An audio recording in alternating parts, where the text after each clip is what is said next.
Halo Chess. Woi woi woi woi woi woi woi woi woi woi woi. Bagaimana kabar kalian? Masih menggunakan metode sabun dijadikan sampo? Ya, kita sama. Tapi tidak ada yang peduli Chess. Baiklah. Kali ini kita akan membahas sebuah film yang sepertinya akan menarik jika dinonton di atas loteng rumah. Film ini sedikit menguras emosi Chess. Tanpa berlama-lama, langsung saja kita masuk ke dalam alur ceritanya. Tapi sebelum itu, seperti biasa, dukung terus channelnya, tinggalkan like, share, dan subscribe. Selamat menonton, dan cekidots.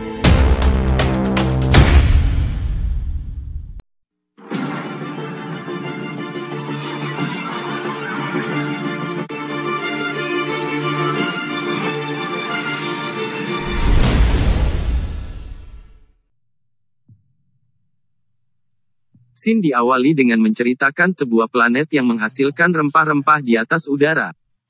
Planet itu merupakan gurun gersang yang luas bernama Arahis. Setiap malam, orang luar sering datang untuk mengambil rempah tersebut. Mereka dijuluki klan Harkonnen. Para penduduk lokal pun yang bernama suku Fremen mencoba untuk melakukan perlawanan. Namun, pada suatu hari, pasukan Harkonnen pergi karena diberikan suatu perintah oleh sang kaisar. Film pun baru dimulai. Kemudian scene berpindah ke tahun 10.191. Kita diperlihatkan seorang anak dari keluarga Atreides, yang bernama Paul Atreides. Di sana juga ada ibunya, yang bernama Lady Jessica Atreides. Terlihat mereka sedang makan bersama di meja makan. Diperlihatkan Paul yang menggunakan kekuatan suara untuk meminta air kepada ibunya. Namun kekuatan Paul masih belum sempurna. Setelah makan, Paul kemudian mempelajari suku Fremen, yang merupakan suku penjaga planet Arahis yang memiliki banyak rempah-rempah. Suatu hari, ayah Paul yang bernama Duke Atreides, sekaligus pemimpin Atreides, kedatangan utusan kekaisaran yang menugaskan keluarga Atreides menjadi penjaga planet Arahis menggantikan keluarga Harkonnen. Duke pun menerima tugas tersebut dan disaksikan oleh seluruh rakyatnya.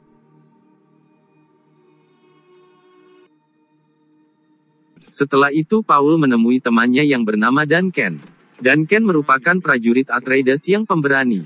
Ia kemudian ditugaskan untuk pergi lebih dulu ke planet Arahis.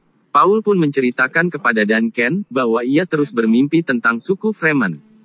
Di dalam mimpi itu Paul melihat Duncan mati dalam pertempuran. Keesokan harinya, terlihat Paul sedang berlatih pedang bersama guru fisikanya. Mereka menggunakan sebuah alat yang bisa menahan rasa sakit.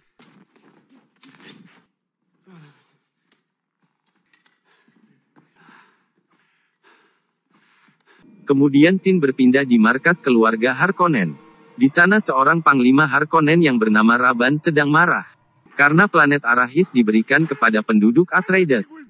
Paman Rabban sekaligus pemimpin suku Harkonnen yang bernama Baron berusaha menenangkannya. Di malam hari, Lady membawa Paul untuk menemui guru besar yang mengajarkannya kekuatan suara. Sebelum itu, Paul terlebih dahulu di rapid test kemudian divaksin untuk bisa bertemu dengan guru besar tersebut.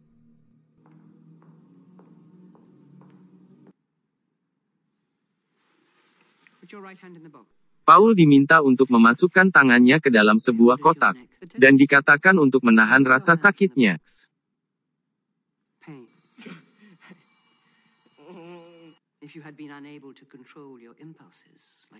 Kemudian bunda itu berkata, bahwa Paul mewarisi kekuatan yang amat besar. Hal itu justru akan membahayakannya. Paul juga menceritakan, kalau ia selalu bermimpi melihat seorang gadis suku Fremen. Guru besar pun menyimpulkan, mungkin saja Paul adalah salah satu orang yang terpilih. Singkat cerita, suku Atreides pun tiba di planet Arahis. Mereka kemudian disambut oleh Panglima Arahis yang sudah ada di sana. Saat di sana, entah mengapa para suku Fremen menyebutnya dengan sebutan lisan al-gaib, yang artinya suara dari luar. Mereka pun dibawa menuju pusat kota, yang mana kota tersebut sudah dilindungi dengan dinding penghalang. Lalu kemudian Lady memilih salah satu pelayan yang berasal dari suku Fremen. Kemudian pelayan tersebut memberikan Lady sebuah hadiah, berupa pisau yang terbuat dari gigi cacing atau disebut Chris Knife. Pelayan itu mempercayai Paul dan Lady bahwa merekalah lisan al-gaib itu. Selanjutnya, terlihat lagi Paul yang kembali mempelajari suku Fremen. Dan ia juga mempelajari cacing besar penunggu gurun yang disebut Sai-Hulud. Kemudian tiba-tiba,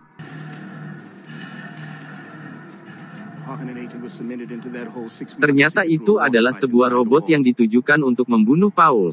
Tapi pengendali robot tersebut sudah tewas. Kemudian kita menuju ke kediaman Harkonnen. Di sana Baron berencana untuk menyerang Atreides. Namun guru besar mereka menegaskan untuk tidak membunuh Paul dan Lady, yang mana mereka berdua adalah murid dari guru besar tersebut. Setelah itu, Duke dan Paul berencana untuk menyaksikan langsung cara memanen rempah. Tak lama kemudian Duncan datang ditemani oleh pemimpin suku Fremen. Usut punya usut, ternyata Duncan selama ini telah tinggal bersama suku Fremen untuk bernegosiasi. Kemudian pemimpin suku Fremen yang bernama Stilgar pun datang.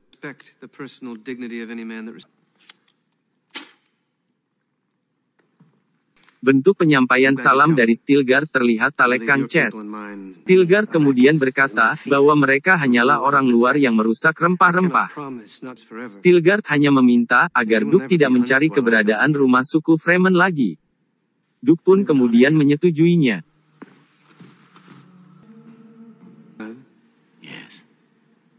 Setelah itu, Duncan memperlihatkan alat-alat yang dibawanya dari suku Fremen. Duke dan Paul dipertemukan oleh seorang penjaga rempah-rempah. Orang itu bernama Dr. Lid. Dr. Lid ini adalah orang Fremen dan memperbaiki pakaian gurun yang mereka pakai.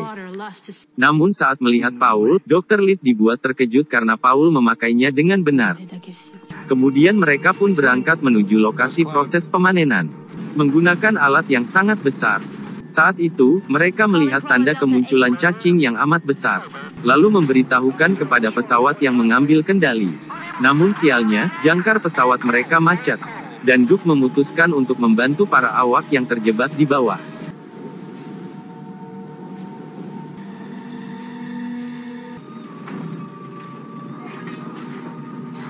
Saat sedang membantu, Paul mendengar sebuah suara yang berkata Kwisatz Haderach. Tak lama kemudian Paul pun oleng dan hampir pingsan. Untungnya ia dibantu oleh pelatihnya.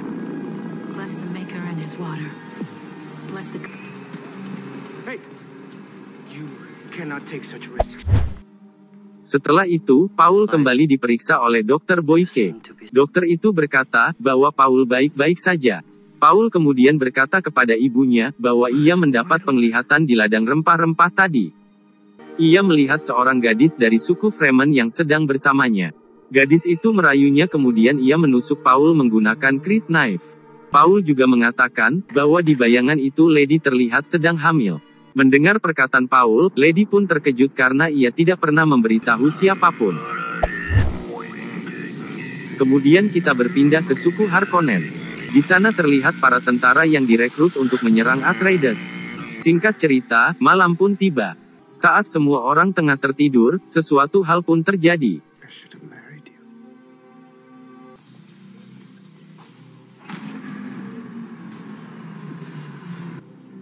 Merasa ada yang aneh, Duke kemudian terbangun dan melihat ada sesuatu.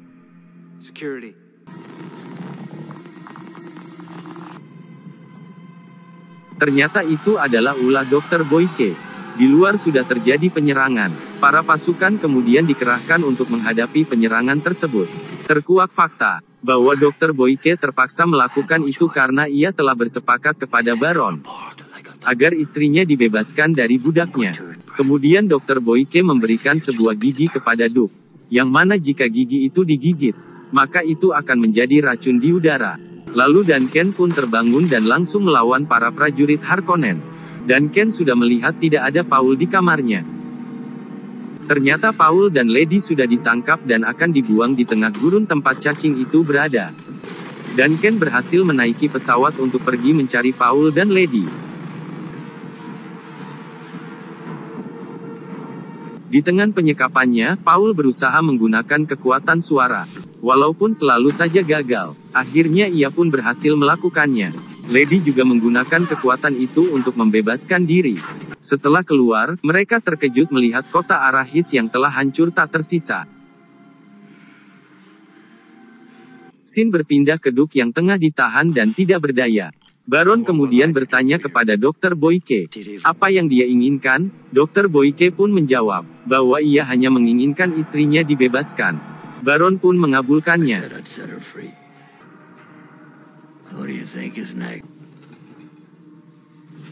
Setelah itu Baron sudah merasa sangat senang. Kemudian Duke mencoba untuk mengatakan sesuatu menggunakan kekuatan suaranya.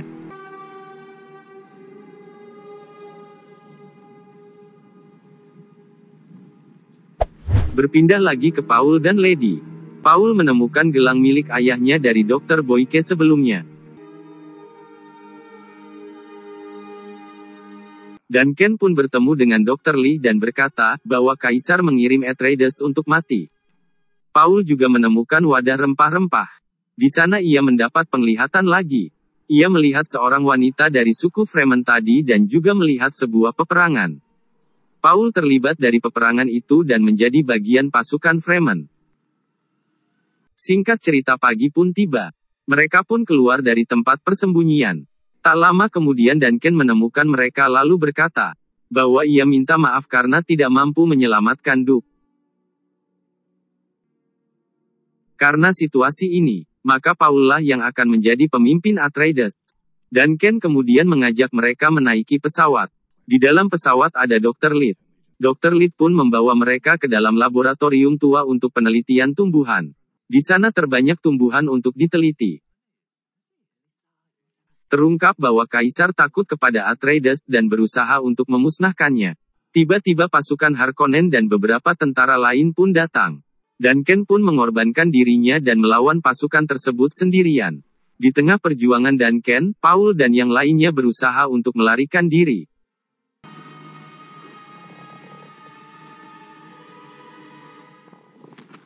Kemudian Dr. Lid juga mengorbankan dirinya dengan memancing para pasukan itu menuju tempat cacing. Ia menggunakan sebuah alat yang ditancapkan di bawah.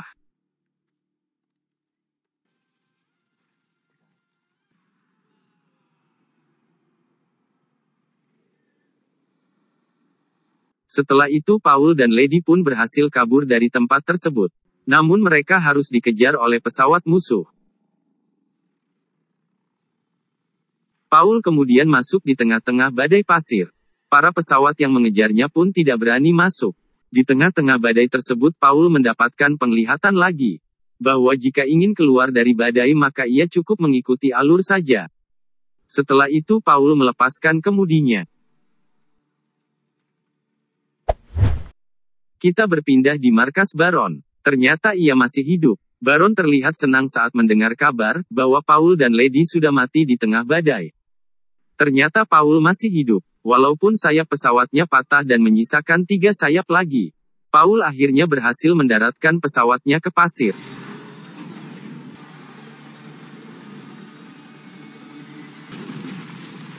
Setelah berhasil tiba di darat, mereka pun bergegas berlari ke bebatuan untuk menghindari cacing.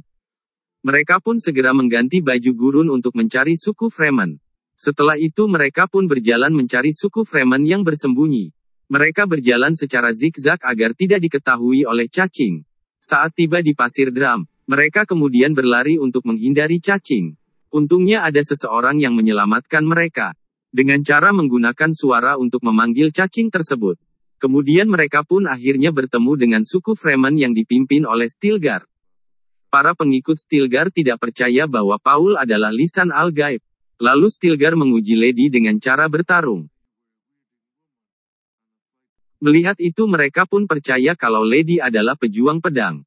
Karena hal itu Stilgar pun meminta maaf. Stilgar pun berjanji akan melindungi mereka sampai di rumah para suku Fremen. Setelah itu, akhirnya Paul bertemu dengan gadis yang terlihat di mimpinya. Gadis itu bernama Chani. Saat hendak pergi, salah seorang suku Fremen tidak menerima kehadiran mereka. Orang itu bernama Jamis. Jamis menantang salah satu dari Paul atau Lady untuk bertarung ala Fremen. Paul kemudian menerima tantangan tersebut. Sebelum pertarungan dimulai, Chani memberikan sebuah crysknife untuk melawan Jamis. Pertarungan itu akan dinyatakan selesai jika salah satu dari mereka ada yang mati.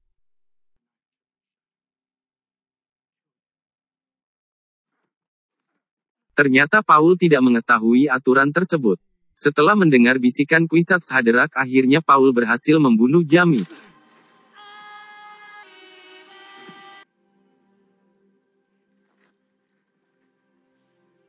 Berkat semua itu, suku Fremen pun menerima Paul dan Lady. Lalu, film pun selesai. Oke Chess, mungkin film ini memiliki kisah selanjutnya. Ya, hanya abang-abang Coto yang tahu. Kita tunggu saja, semoga terhibur dengan tayangan tadi. Kalau suka, jangan ragu, jangan malu, dan jangan bimbang untuk gunakan jempol Anda. Tinggalkan like, share, dan subscribe agar kita sama-sama membangun channelnya. Tekan tombol lonceng agar kalian tidak ketinggalan sama film-film terbaru. Saya kru beserta teman saya yang taunya cuma habisi rokok, mohon undur diri. Dan, sampai jumpa.